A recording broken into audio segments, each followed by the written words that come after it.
the meeting to order. Could we stand for the pledge of allegiance, please?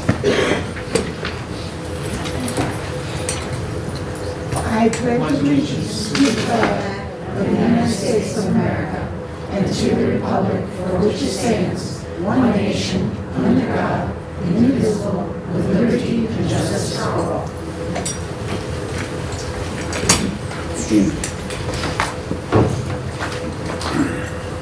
Louisa, would you do roll call, please? Al, Present. Teresa, Present. Michelle, Here. Kate, Gladys, Here. Dr. Cronin, Here. Lauren, Juanita, Here. Richard, Here. Julie, Here. and here. Okay. We move on down the agenda, public participation. The board welcomes public participation and asks that speakers please limit their comments to 3 minutes. Speakers may offer objective comments of school operations and programs that concern them. The board will not permit any expression of personal complaints or defamatory comments about Board of Education personnel and students, nor against any person connected with the Danbury Public School System. Our first speaker is Riley.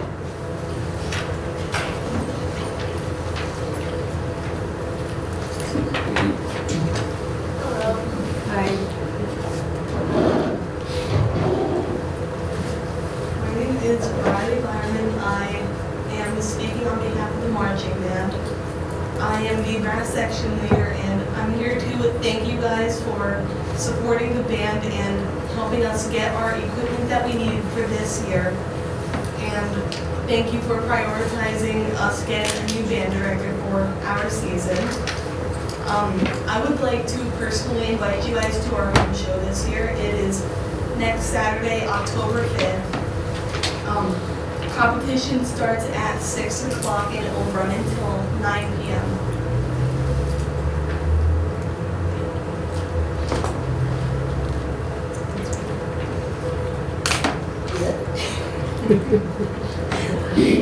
Thank you so much. Thank you. Do any board members have any questions? We very much appreciate how fast you got us new band director. I know you guys got barraged by the band parents with emails about that. And so we are very, very thankful that we got a new band director in place in time for our season.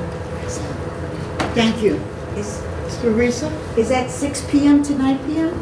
yes. At Dinner Awards are at 9:30. So, yeah, the competitions start at 6. So, and I am the president of the band booster, so we will block off parking spots for the Board of Ed members right front so that you guys don't have to search for parking when you get there. Yeah. I just want to wish you luck and make sure we keep the trophy in Danbury. Thank you very much. Yes. Riley, could you guys just stay up for just a few minutes, please? Yes, sure. We're not going to beat you up, just a few more minutes.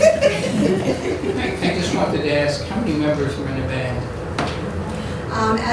As of this year, we have 38. 38. Yes, we have 38 members of the band. Started years ago as part of the pit group. I think we had close to 90 or 100 members at that time. Yes, we had a very large band. Right now, it has dropped. We are trying to rebuild the bands, get interest,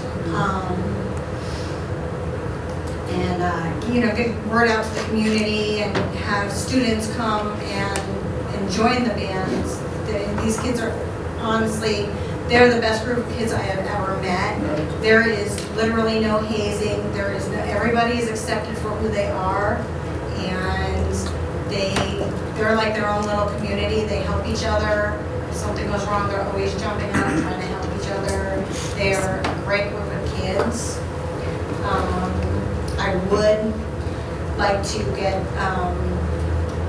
more kids, and part of the problem is the language barrier. We don't have anybody who speaks Portuguese or Spanish or any of the other languages spoken in Danbury. We only have English speakers. So if that's something that,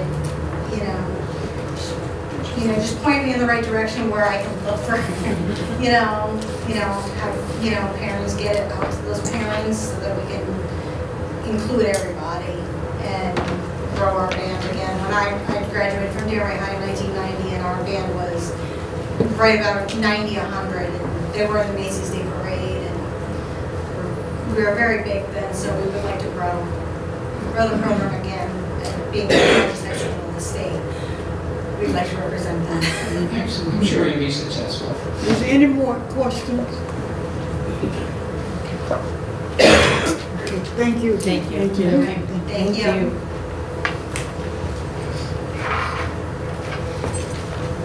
Is there anyone that would like to come before the board? Seeing none. Al, would you do the consent calendar, please? I make a motion that the Board of Education approve the consent calendar, exhibits 24-158 through 24-162 as recommended. Al made the motion. Could I hear a second to the motion? Second by Kate. Then a question concerning the consent calendar? Yes. Yes.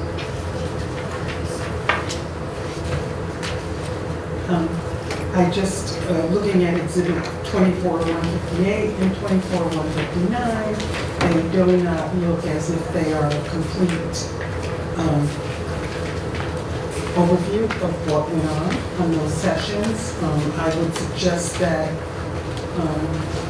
if we have those as part of the package, that at least the topic does not have to be the discussion, but the topic, so that the public is aware that we do board training in the areas that we do governance training in might be of interest to the public.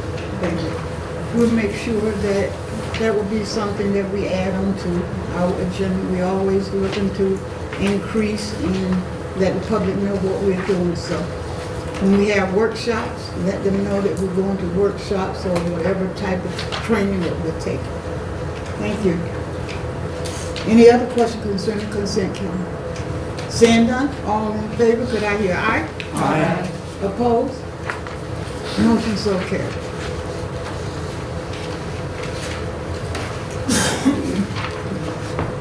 Educational staff, do we have any here? Our students here? Ace, just come on up to the table. Danbury High School.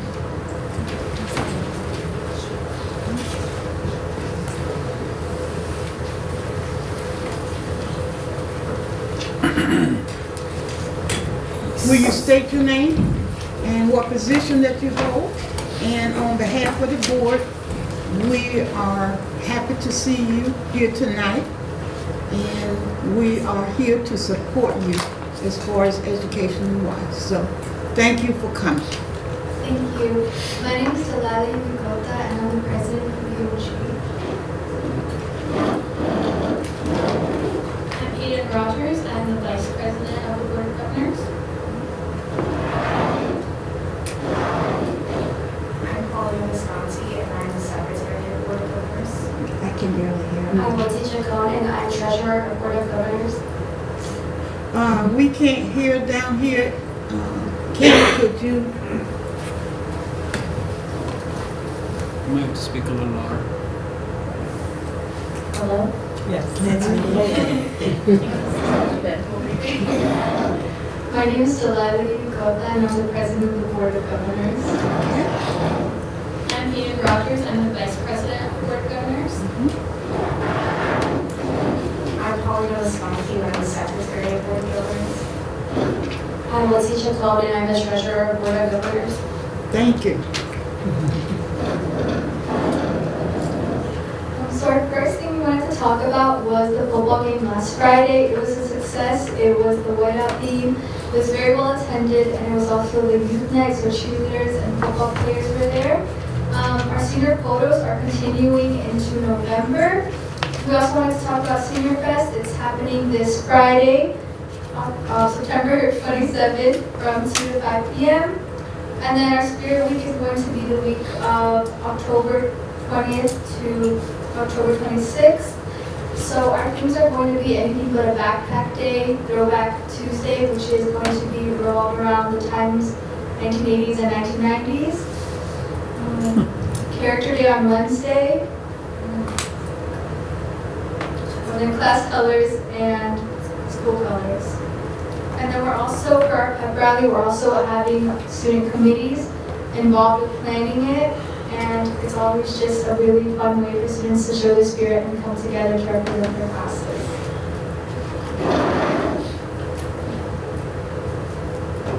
So continuing on with student events, we are still in the midst of planning homecoming. We have a theme confirmed, but we just have to double check with Mr. Donovan that it is all good and all set to start ordering decorations. Today was the closing of the Rumor Reports Team of the Week, and our girls soccer team won with over 1,000 votes. So that was a big success for us.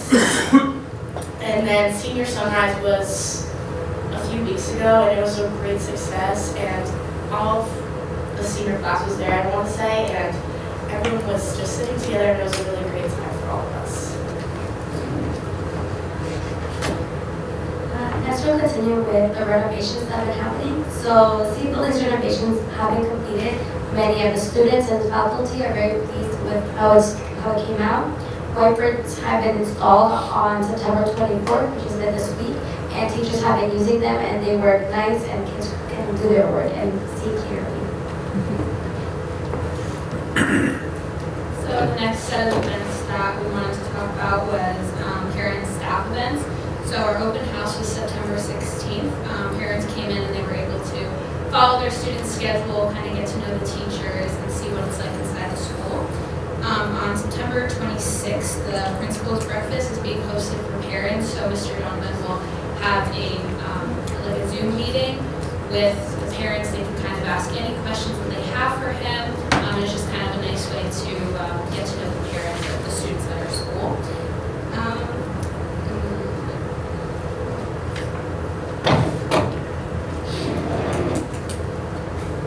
Yearbook is on sale right now for $60, and the students have been taking advantage of it and getting it at a low cost price compared to it when it is no longer available at that price. And faculty has also been buying them, so I recommend buying them.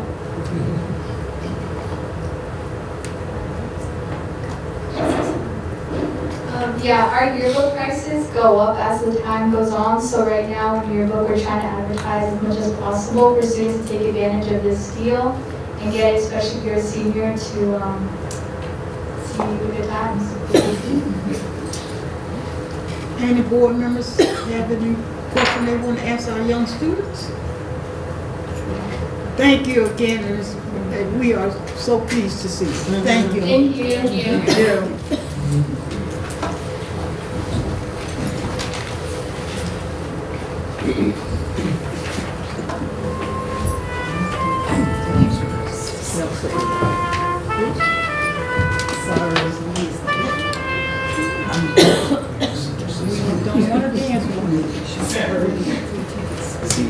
We're going to start the standing committees. We're going to start first with the Saxon Facility Committee. Well, we haven't had a sites and facilities meeting yet. We're looking at the meeting that we have for September to October. Thanks, Thank Susan. you. Policy? Okay, I'm sorry. Just a quick little update on that. So we are going to be changing the date. It was originally scheduled for 10/23. We're going to be moving it forward to 10/17. That's a Thursday night, and that one will be planned to take place at Danbury High School starting at 6 o'clock. And I just want to address one other thing that's come up, even though we haven't had a sites meeting yet to talk about some of these things. So I did want to acknowledge the new pavilion, and I understand it came as a bit of a surprise to some of the board members. So this was a project that had happened very quickly over the summer when we were out of session, the board was out of session, it was after the last committee meetings. So as a result, the typical channels of communication that we have just weren't operating as they normally do, and so it didn't make it into our board updates. So just apologies for the communication breakdown. We'll be reviewing all these projects and then a few of the other repairs and upgrades that have been made at the high school during that October 17th meeting. So, and again, we'll be inviting the board, the city council, our Danbury delegation to join us all that evening. Question, Teresa. The money that we had allocated for the tent, did we use it towards the gazebo, or are we saving it for the heating part? So it was not allocated towards the gazebo, and I'm hoping Antonio will be present in that site meeting to address questions about the way the money is used. I understand it was cobbled together from other construction-specific funds, but that money for the tents was not used in this project. Thank you. Any other question? Yes, ma'am. I'm sorry. So the 17th, 6 p.m. Danbury High School? Correct. And we'll be sending an email out to everyone as a reminder. Where in the high school is in the cafeteria, the auditorium? Right now, we haven't quite figured it out yet. I think we'll meet in the main lobby foyer area, and then we'll probably start a little walking tour. So we want to do the science labs, the pavilion, and then we'll make our way around to a few other little upgrades as well. I think we'll figure out the details. That's what the media centers. I would like the details before we decide permanently what we're going to do. But we do have the 17th set aside for that date, okay? That's correct, yes. Any other questions?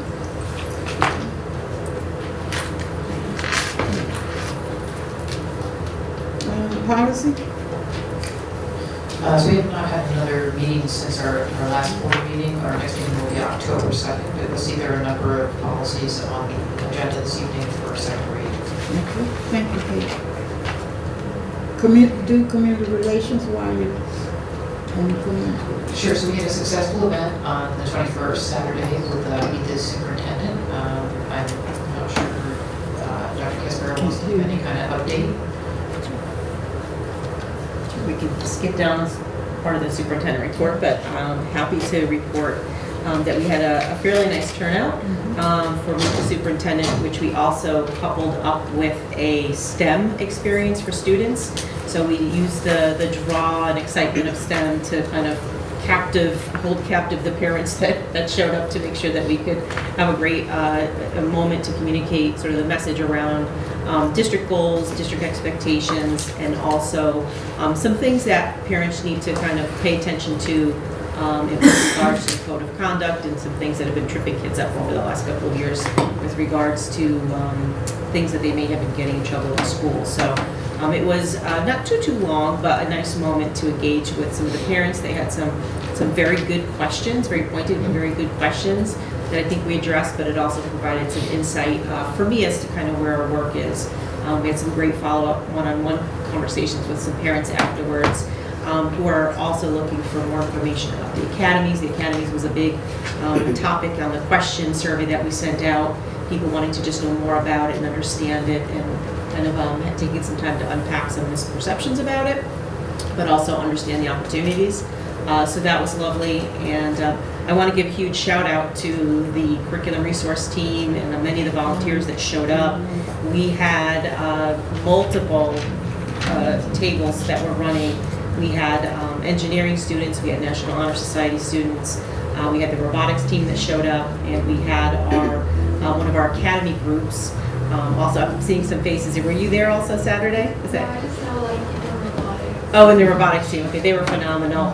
We had a transference of energy table, mixing it up, chemical session, tallest tower. We had paper airplane and aerodynamics. We had a session on bacteria. We did a hovercraft, magnetism, the 100 cup challenge. They floated foil boats. They worked on catapults. They did 2D and 3D shapes, and then of course the big draw was the robotics, the VEX robotics, where the kids were able to see. And that's something we'll be promoting kind of K-12 district-wide, is really bringing kids into the STEM. Most of our academies and pathways have a heavy STEM experience, and building up those STEM experiences for kids. So there's a lot of opportunities there, but it was lovely, and I want to thank the board members who came out to support me in that, taking the Saturday out. I really appreciate it. It was Julie, Anita, Kate, Gladys, and Teresa, so thank you so much. How did the shirts turn out? I'm sorry? Did everybody wear the shirts? Yes. I The did. board, yeah, if they I were did. able I to, did. multiple people, yeah. We should wear those in the mornings. Easily spotted. Well, thank you. Yes, absolutely, Dr. President Kessler, thank you very much. On the heels of that successful experience, we're looking to schedule another community relations meeting so that we can pursue some other dates and opportunities to do similar presentations. Can I just say one more thing about that? I'd love to debrief too with the team that was there, just to see how the experience on the parent side went, but also how, we were running interpretation in the back, and so I think it's worthy to everybody who's involved in the day, the success of the day, to kind of debrief so that we can make the next session better. And we forgot the Community Relations Committee for working together with everyone to put it together. Oh, okay. Just one thing. Thinking of the Academy speech, I was at the high school the other night, and I saw the beautiful sign near the principal's office highlighting the Academy structure. But I noticed the 7th one wasn't there.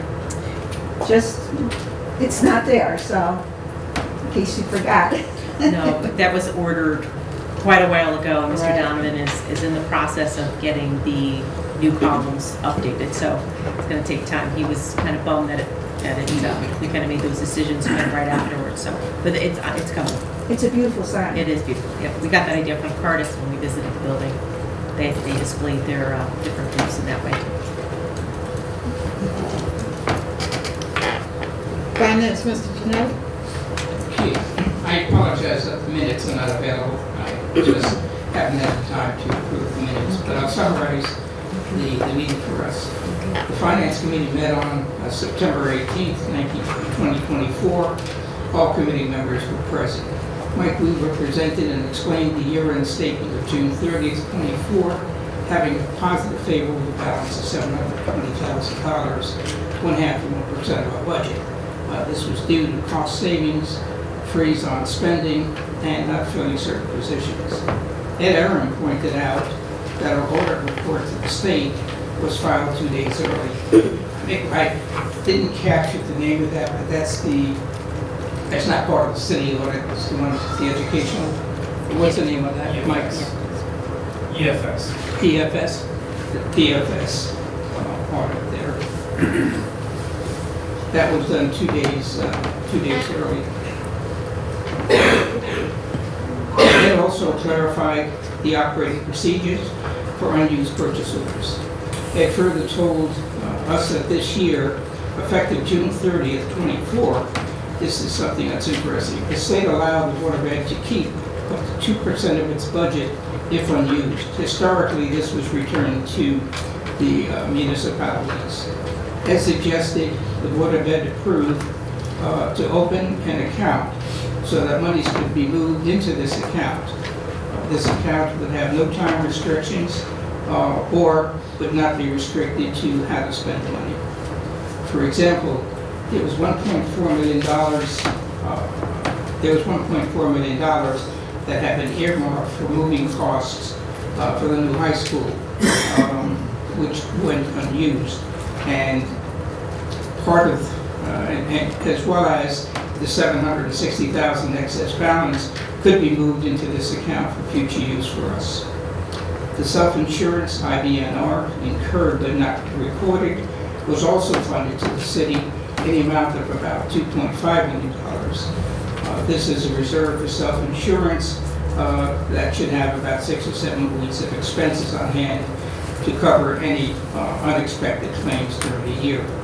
They also shared 2 manuals created by the finance team to give guidance about appropriate use and management of student activity funds. One was for the advisors and the other was for the bookkeepers.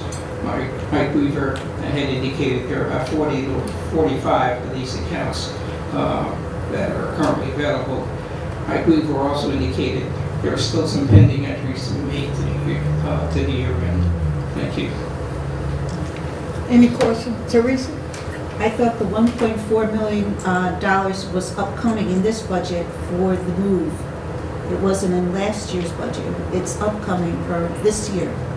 Not supposed to be in the last year's budget, or the '24 budget.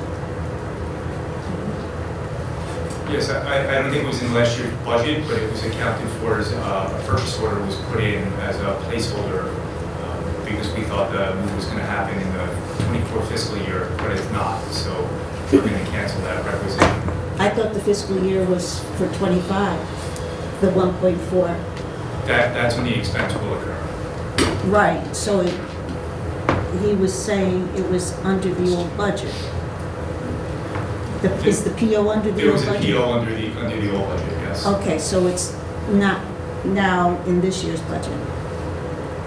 The PO is not as of right now. There's no Okay. placeholder yet. Thank you. Michelle? Did that include the 180,000 for the? Michelle, is your mic on? It is on, yep. Does that include the 180,000 that was allocated for the tents at Danbury Public Schools that we're gonna find out later? More information on how that was funded, but my understanding was that we didn't use the funds, so is that part of this 1.4? No, the 1.4 was completely separate. So are those funds part of the report that Mr. Gianelli just,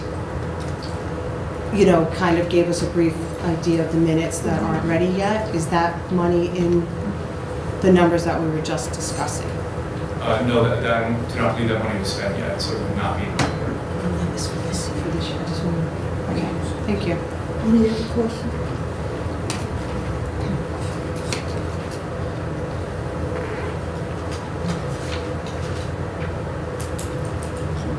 We move on.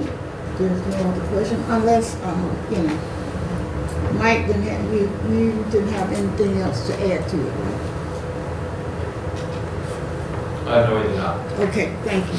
Okay. Action item A. Juanita.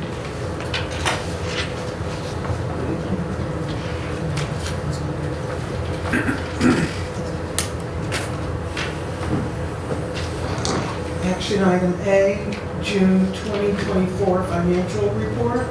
The motion that the Board of Education approve the June 2024 financial report as recommended by the Finance Committee and in accordance with Exhibit 24-163. Motion made by Juanita. Could I hear a second?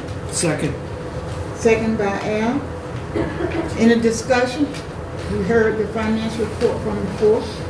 Should Teresa. we consider it that we don't have a formal minutes done?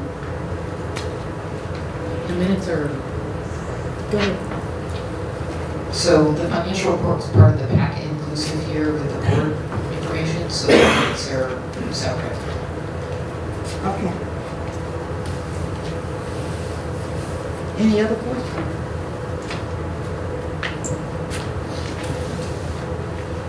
Motion has been moved and seconded. All in favor, could I hear aye? Aye. Opposed? Motion so carried. Action item B. STA of Connecticut Incorporated Student Transportation Agreement. Motion that the Board of Education approve the agreement with STA of Connecticut Incorporated to provide student transportation from the first day of school in the school year 2025 to 2026, through and including the last day of school in the school year 2029 to 2030, in accordance with 24-163. The motion has moved by Dr. Cronin. Second. We're gonna second it, but we also need, maybe I'm out of order or forgotten the rules. We need to table this motion. The superintendent would like to table this motion. I need a motion to table. So we first need to make I can't hear. Dr. Cronin has to withdraw the motion. Okay, Dr. Cronin, would you withdraw the motion? Oh, okay. Just, I would. I withdraw Action B, STA of Connecticut. This is how we learn. I'm so sorry. Okay. We need a motion to table this. So I'll make a motion to table action item B. I second it. Motion made by Kate, table by Al. All in favor? Aye. Thank you. As long as I can hear, I'm learning too. Okay, action item C. C, Michelle. Policy 4137, solicitation by employees. Motion that the Board of Education accept for second reading and adoption policy 4137 solicitation by employees as recommended by the policy committee and in accordance with 24-165. Motion made by Michelle. Could I hear a second? Second. Seconded by Teresa. Any question concerning that motion? Seeing none, all in favor, could I hear aye? Aye. Motion so carried. Motion D, Kate. I'll make a motion that the Board of Education accept for second reading and adoption policy 4147.22, communicable diseases, as recommended by the policy committee and in accordance with exhibit 24-166. Motion made by Kate. Could I hear a second? Seconded by Julie. Any question concerning that motion? Seeing none, all in favor, could I hear aye? Aye. Thank you. E.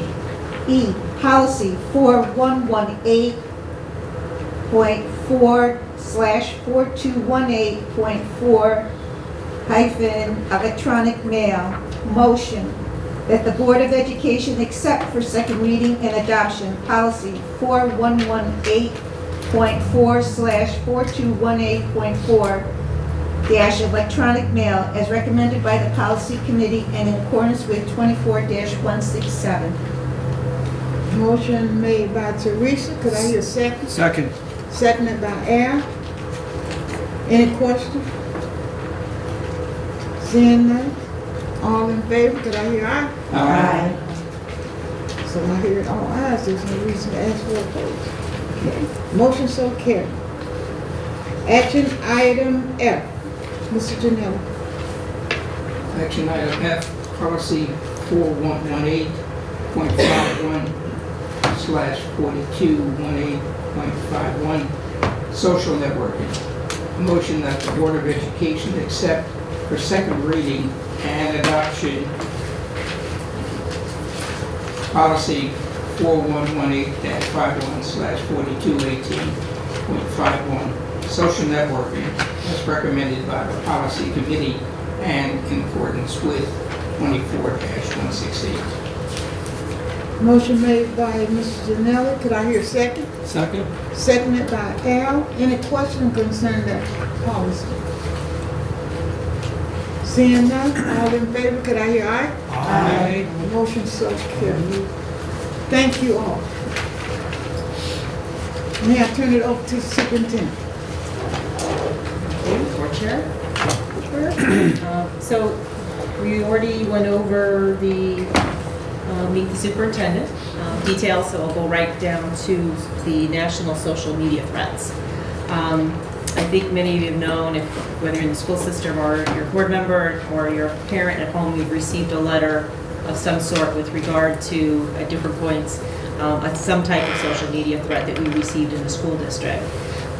It's something that area superintendents have been getting together on more frequently because of what they're experiencing. The level of disruption that it's causing school districts is concerning.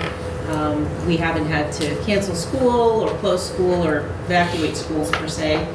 So we've been on a little bit on the lighter side of what some other schools across Connecticut and the country have been experiencing. But we are remaining vigilant in anticipation of potential more threats.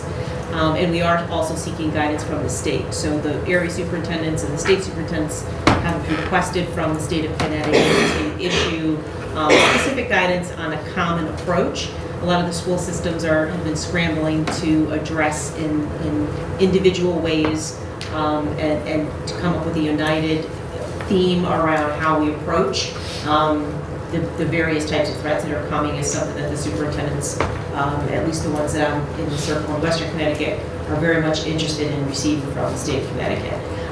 We have been, as a team, working very closely on analyzing those threats. When they do come in, when we are made aware of those, we are never assessing those on our own. It's always in concert with local authorities, sometimes not just local DPD, but state authorities, and at times we've included the FBI in conversations when needed because they have had some information. So we're all in the process now of kind of sharing information as it comes in so we can identify trends and patterns, not just in Danbury, but neighboring school districts, and also across the state again. So we also will be bringing some folks in to help our administrative staff to better respond when they receive that initial threat, and how we report, the things that we look for and question, and information that we try to gather. Mike, if you want to talk a little bit about some of the things that we maybe are coming up and where we're at with this, sure, appreciate it. So I've been in regular contact with a number of our partners. The center, the Connecticut Center for School Safety, is now based at WestCon, so they're right in our backyard, and they're one of my first calls whenever we need guidance on one of these issues. I've also been in contact with the FBI counterterrorism unit based in New Haven.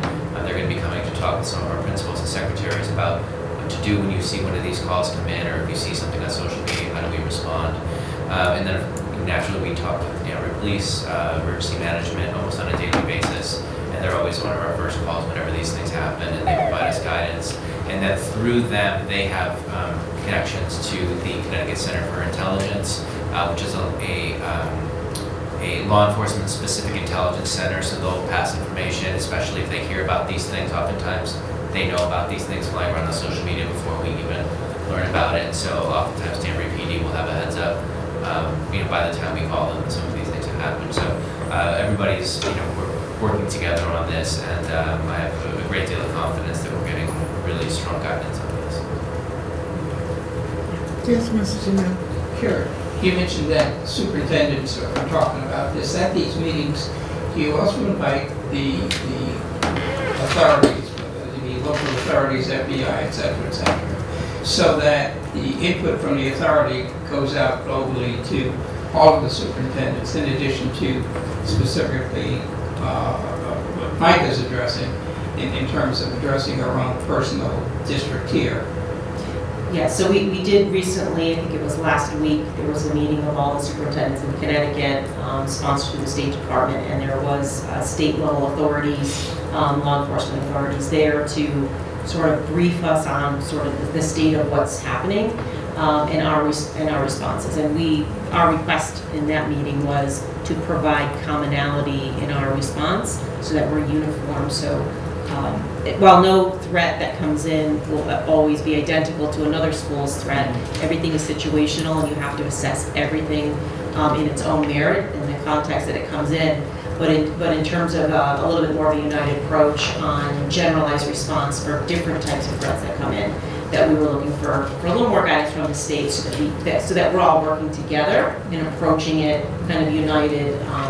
And hopefully these will die down, but in the interim, we take everything extremely seriously, and but at the same time we want to make sure that our educational process is not interrupted, and that we are making good decisions so that we keep kids learning without those disruption, and quite frankly building that fear response every time something happens. So we're concerned about that. We for the most part, things have been going very smoothly. We've handled things, we've squashed them, we've communicated. We did have one instance where one of the threats that came into one of our elementary schools really shook some folks up, and so we made sure that we dispatched some staff there and that we provided them some additional support in those situations. So it's all very situational, but we are working very closely and taking those things very seriously.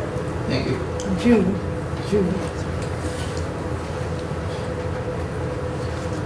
I know that you sent out a letter to communicate the community to let them know what's going on.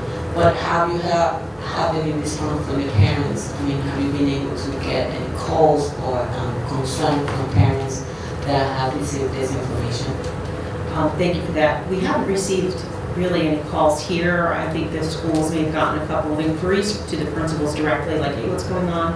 But not so much here in central office. I think with social media and TikTok and how things are swirling around, if you even, if you have social media, you're seeing that this is happening. It's a fine line between desensitization of this and overreaction. So we're trying to balance all that, but the parents have been good partners, and they've been the ones reporting it in some cases right to us, that my son or daughter saw this, and they didn't think anything of it, but I just want to make sure that you know that you're aware of it. And so we take all of those in stride. Kelly, do you want to add a little something? Yeah, in addition, we did have a couple of parents reach out to the building, particularly with one of our elementary instances, and really they were looking for age-appropriate resources to talk to their children about, and so we're talking kindergarten, first, second grade, and so we did share some guidance from the National Association of School Psychologists, which is how to talk to your children, which is very developmentally appropriate information on difficult topics, so crises in the community, crises in a school environment, and so forth. In addition, I've helped to support in the buildings and set a handful of children up with touching base with one of our pupil services support staff members. Some kids don't understand it, other kids might have a fear related to it, hear older siblings, community members talking about things, and it's just helping them to process it in a way that we can give them voice, but also reassure them that we are here to protect them and keep them safe in school. Teresa? I was at the PTO meeting at the high school Monday, and a parent came up to me afterwards and said she had a son at Middle Ridge Primary, and now he's afraid to go to school. And so she wants to help out at the school to, that was her way of coping. And I told her to talk to the teacher, but there are concerns at that level. And it got me thinking, and I mentioned it to Mike today, did we ever think of doing a therapy dog after these incidences and, bringing them, especially to the lower classes? Even a therapy horse, I saw that in something and I thought that was a great idea. If we could do something like that. If I could just add, we did not do that in response to the latest incident, but when we have had other crises in the school building, we have brought in therapy dogs. There's 2 local organizations that we work with that have been phenomenal partners. We also have therapy animals that are coming into some pockets of programming across the school year for our students. The vast majority of our students find them to be very comforting and reassuring, so it is something that we do have available to us. Certainly, we always have to be careful of parent permission. We do have some other students that have allergies to animals that have hair, and so we have to be mindful of that. So while it's very helpful to the majority of kids, for some, it is prohibitive. And staff enjoy it as well, especially the superintendent. And then the other thing, we had this recent scare at Westside. It was from a student within the situation that was that came up. Will we be seeing that in expulsion? Yeah, it's right. I think that's probably best for another conversation. Okay. Could I just ask the question, and I was looking at the news with the various surrounding towns going through this. And the first thing that comes out of parents' mouth is, I want to go into school and get my kid. And how do you, and I know we are all parents, grandparents or whatever, get that understanding to the parents that when you go in lockdown, they can't go in and get their kids. Let's do it. Right. Thank you for bringing that up. It's probably one of the most challenging situations that we have. I think it's every parent's natural instinct to go towards your child when you think that there is an issue. One of the things we've tried to reiterate to parents and through the schools, and really the principal is the best person to deliver that message around, when you come to the school or if you're coming to the door, you're actually compromising the safety of the students that are inside. We can't open the door. The parking lot area needs to be clear, free for emergency personnel if they need to get in there. It's something that we need to maintain. And so it's a constant reiteration that your child is safe. 99.99% of the time, a lockdown is really taking out of an abundance, is issued out of an abundance of caution. And we just need a little extra time to go through our processes to ensure safety. We do, try to get messages out as quickly as possible to the parents, and that helps to kind of assure them that their child is safe. I just want to say, I know that Mike and I spent a lot of time with other members here talking about that specific issue, those 30 seconds of trying to figure out where that student is. And, we're always talking about budget. I'm really excited. We pushed for that technology. I don't know exactly where we are in implementing it. I know cameras were big, and, we are always concerned about security, and I want to say thank you, because that, everything takes time, but that did seem to take the right course, and I think we're addressing it. So I just wanted to say thank you. Thank you.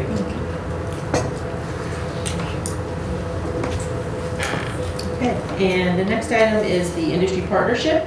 So as you know, Mike has been taking over some of the partnership duties, and there's a lot to kind of to address there. We have a lot of partners who have been reaching out, and one of them has been Bowringer, and we're starting to see some of the fruits of those initial relationship building opportunities. So I'd like to have Mike talk about some great opportunities for students that we have coming up. It's super exciting. Thanks, Kara. So there's two upcoming partnerships with Bowringer.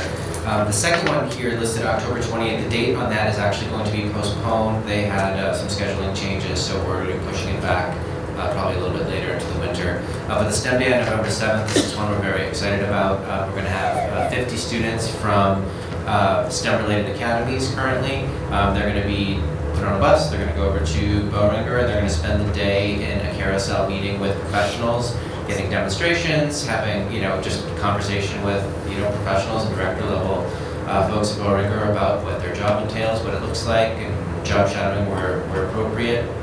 And then they'll get to go have lunch in the cafeteria and meet with a variety of other employees and just talk about their jobs and learn what life is like in a pharmaceutical company. So we'll get them all on the bus, they'll get a t-shirt, they'll get a lunch, and come back to the high school and go about their day in the afternoon. So that one we're really excited about, and we're hoping that's going to become a more regular occurrence. So this is sort of our first one out of the gate. We're excited about it.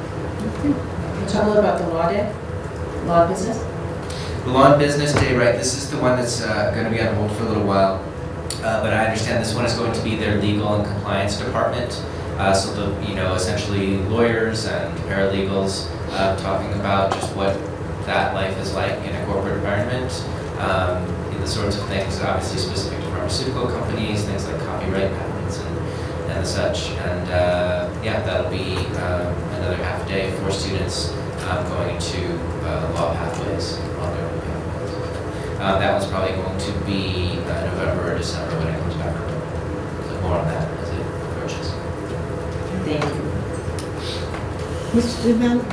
Karen, does it make any sense to have a board member participate or be engaged in this kind of a relationship with the potential partners, so that the people get a full understanding of who they're dealing with? They know the administration, they know the students, and maybe just have one board member, who can make it to attend it, so they have a relationship with the board as well, to close the loop on a district. Is that a possibility? Yeah, I think there's going to be a variety of opportunities for that level of interaction. For instance, we're in the process of nailing the date down for the career fair. That's another thing that'll be coming up. That'll probably happen in December, a little bit later. Mike and I are trying to work that together with the high school.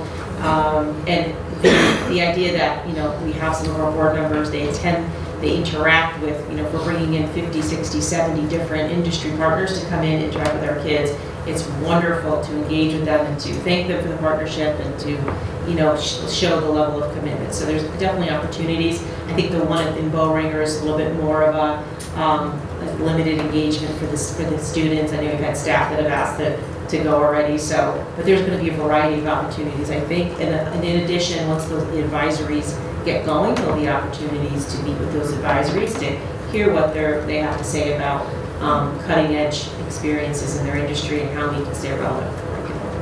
Thank you. Yeah. So for Kelly, and Mike, are we also inclusive of our SPED population as appropriate for these visits, academies, Yes. involvement? Do we speak to our partners about inclusive employment and reaching out to them for our whole school population? I can start, and then Mike can certainly follow up. Yes, we are inclusive. Every single one of our special education students is part of an academy.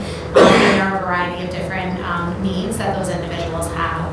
And so part of our work is making sure that they're exposed and also making sure through our teacher mentors and leaders that those that are in places of employment understand the needs of our students. We have had an 18 to 22-year-old vocational program, several vocational programs in this district for years, and have started those partnerships with a variety of different community partners to help them to understand the abilities as well as some of the challenges that our students have and what that means in the workplace and the supports that they will need, sometimes naturally embedded and other times with individual extra supports or personnel with them. As we move to this academy model, we recognize that there are a variety of different supports across many more places that will be needed, and so those will be ongoing conversations, not just for our students with special needs, but also for some of our multilingual learners, and so those will be things that we'll need to do ongoing conversations, coaching and training with our partners. I would just add to that, as we go through and start to, reach out to new partners and, from relationships with existing partners, we're going to be putting out a survey to everybody that asks just sort of, what do you do? How does this work? Where exactly are we going to connect? And questions, and we're going to be having questions in there about working with special populations and English language learners as well. Michelle?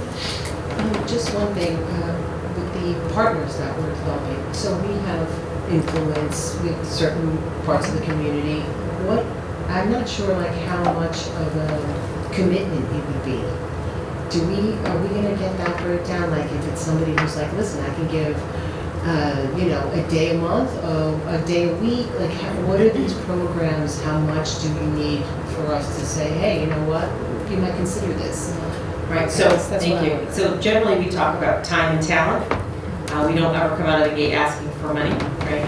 But time and talent are usually the two biggest. So are you willing to, so that's part of the conversation when we're first working with a potential partner who demonstrates an interest. And it's like they want to know, well, what does that look like? What does a partnership look like? And it could be as simple as your talent from the business is allowed to come in and talk and work with our kids and be role models. Maybe they come into a science class 2 or 3 times. Maybe they show how to build or break down an engine of some kind, right? And they're not the teacher, but they're the guest teacher for a week or 2, and they come in. It could be their lunch hour. It could be that the commitment is that you're willing to host 5 students every summer in your corporation to shadow. Maybe it's 10, maybe it's 2, depending on the size of your. So it's really putting out a variety of possibilities and seeing what folks are comfortable with committing to. Sometimes we'll get folks to say, listen, we don't have a need for these computers anymore or this equipment. It's obsolete for us, but great to train the students on. So we're starting to get those types of, hey, do you guys want this equipment?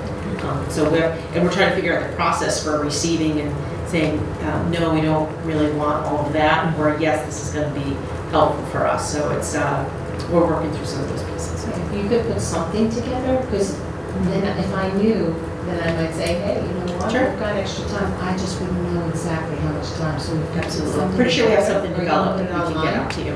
Then, yeah, thanks. Sure. Even like a 1-pager.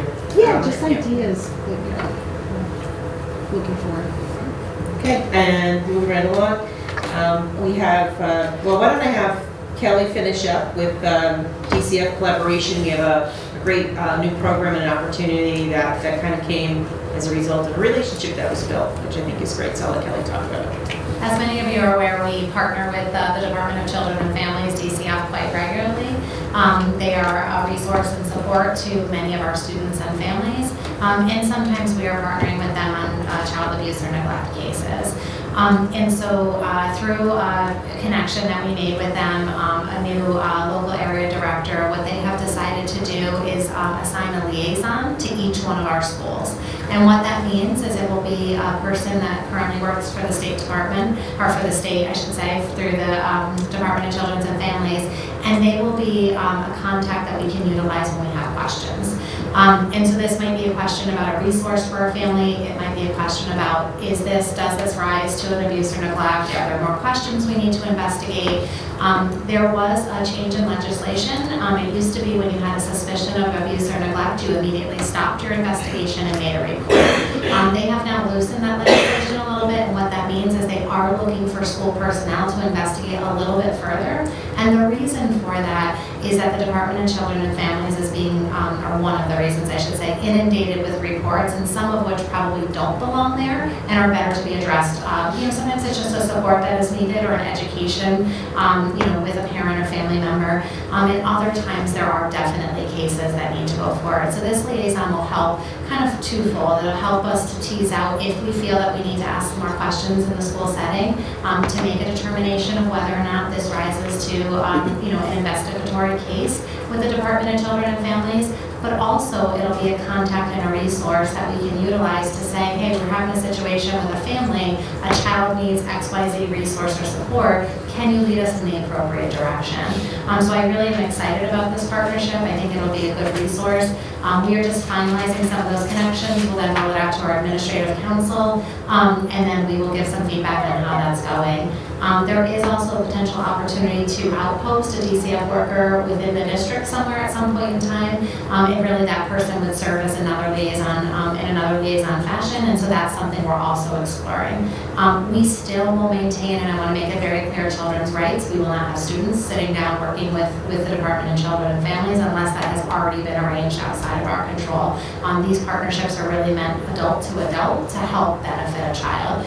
So the consult with them will remain anonymous. It won't include a name. It'll just be, I have a student who's a 7th grader who's displaying XYZ behavior and is in need of this type of resource. Could you help me with that?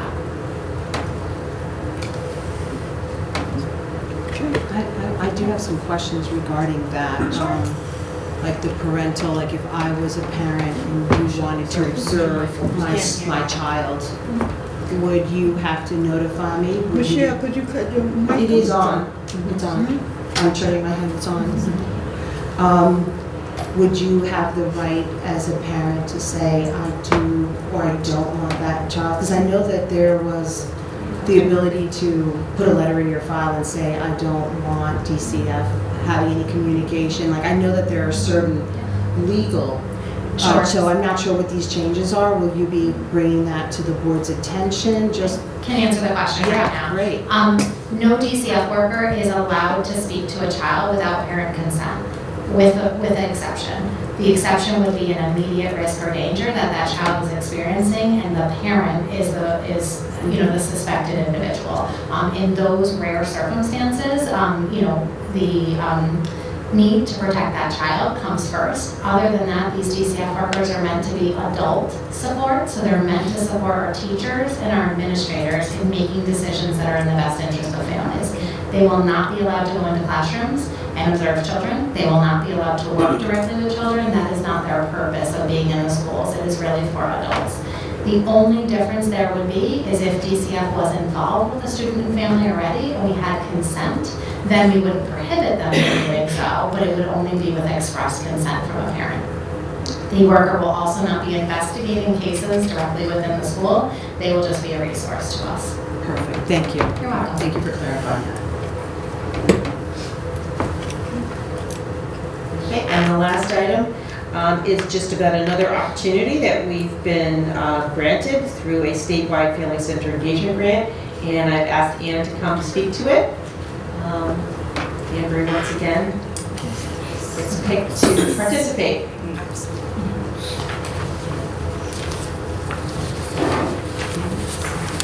Leave the best for last. Good evening, everyone. I'm so excited about this. So in 2018, CREC, which is one of our regional education service centers, like we've had advanced in this area, CREC is another one in the state, wrote a grant to the feds to support a Connecticut Family School Partnership Grant. That grant was fully funded. The organization reapplied the year before last, and last year was granted, and then this year they started to roll out to invite school districts to be part of it. We've been invited again to be part of the grant. I am giving you their mock-up of what's going to be their cards, but for you to see this. So what this project does is it illuminates the full and equal equitable partnership document that we have in the state, written by some Danbury parents were involved in that, but then it actualizes and actually puts into effect action plans in our schools. And so we will be having 4 schools part of this initiative. Right now, Ellsworth and Park have agreed to it. I have 2 other schools that I'm in final discussions with. And what that does is puts an extra person in their school on a very part-time basis, working on 2 academics and 1 family engagement goal. There is not money totally received by the district. That's not what happens in this. However, it offers opportunities for our staff, for our liaisons, and for our families, such as the teacher-parent home visiting model is a model I believe that Superintendent Casimiro spoke about in her goals for next year. We'll provide training for that. It does provide training for teachers, social workers, and principals. We all went through the Welcoming Schools walkthrough. It was about $30,000 that was allocated to Danbury to have all those walkthroughs done. It'll have more funds available for further signage in our parking lot, in our doors, all as an outcome of that Welcoming School initiative that we have. It does have monthly meetings. We will be hosting a meeting here on October 18th of all the other districts. I was at one last week with about 20 folks, superintendents, folks that hold the same roles in other districts come to it. It's a learning opportunity. We work very closely with Karen Matt, Ann Henderson, and I was going to forget her name, Joyce Epstein, who wrote the PTO model. There are national guides in this. It also helps to pay for conference fees for our staff, our family liaisons, our family resource folks to go to the statewide conference. So it's a great support for the district. We're really happy to be able to join this network, this support network, and to bring home more ideas and things to do with our families. Take any questions? Yeah. Do you have a total figure, what we get? I can add up what we've gotten over the last 5 years. I can work on. But I mean, going forward, I mean, you don't know? I don't know. I know already they've offered a teacher-parent home visiting free training for us. They're working on what we will be working on from our working with our schools. We need to work with those 4 schools, figure out exactly what they need to make this project successful, and then we'll bring that back to the team, and that's what they do. Oh, so it's as needed? It's as needed and adds value to what we're already doing in the district. So that's very helpful. Thank you, Ms. Mead. Dr. Mead, I didn't get the 2 schools that you had. I have Ellsworth and Park already. And you need 4? I need 4, yes. I'm working with a potential middle school and another elementary school. Any other questions? No? Thank you, Dr. Mead. You're very welcome. Thank you, Ann. Ms. Rachel?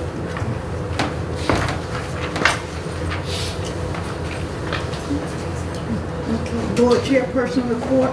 I certainly would like to thank the board members that attended Mill Ridge Primary 50th anniversary celebration on last, was it Friday night?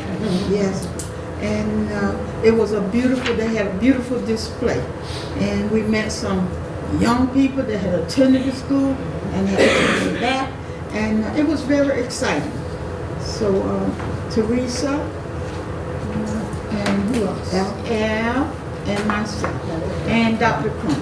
Okay? So I appreciate you guys taking the time out there. I hope you didn't have the traffic problem that I had when I came out. The traffic was already the other way. If I could make a comment, I like the way they set up in the gym where they had students that have gone through there and they showed where they are today. And I thought that was fabulous. Yeah. It was a great thing. My last thing is, I believe that we all are here because we care about education. Be it Democrats, be it Republican, I am here to work with you all. And I hope that you all are here to work with me, okay? And that's providing that we have the best interests of this school district in our minds when we do things. And I would like for us to get the intent in our mind to say, we are going to support Danbury School to make sure it's the best school in this district. That's what I want us to work together and do. And I hope you all will continue to give me the report and support that I need as chairperson. And I would just like to say the last thing, the reason that I assign the action items is because whoever gets here first, I don't want this to be the chairperson report to do everything. I want you to participate and be a part of this. And if you don't sit down at your table and I have somebody else and I'm trying to assign things, and you know, that's what I'm trying to do. So make our meeting move along slow. So again, I want to thank you, and we're all here to make Danbury Schools the best school it is in the district. Thank you. Yes, Teresa. Along that line, I notice we're using a lot of STEM ideas. Don't forget there's also STEAM. Okay? Don't forget the arts. Thank you.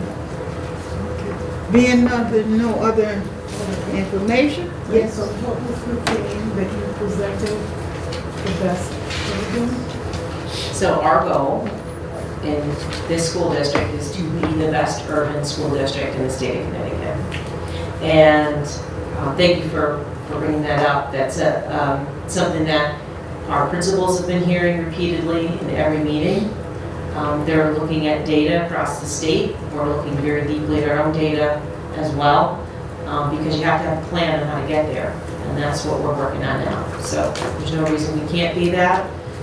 But with that little bit of increased expectations and collaboration, teamwork, going in the same direction, we will be the best urban district in the state of Connecticut. Before we have the motion to adjourn, I would like to also say that if you're going through any training that CAVE offer during the day, and I know most of us work, whatever type of training that you experience or go through from the time that we are out of board meetings, mention it to me, and I have you report it at our next meeting. Okay? Okay. I need a motion to adjourn. They sent a summary of what you've done, Kate. Toward what goal? Do we get a free trip to Honolulu or something? I mean, no, they recognize you at the convention. Oh, at the convention? It's an invitation, it's an invitation for you to go to the next workshop. They keep track of that. Get a better parking spot the next time. I need a motion to adjourn. I make that motion to adjourn. Okay. All right.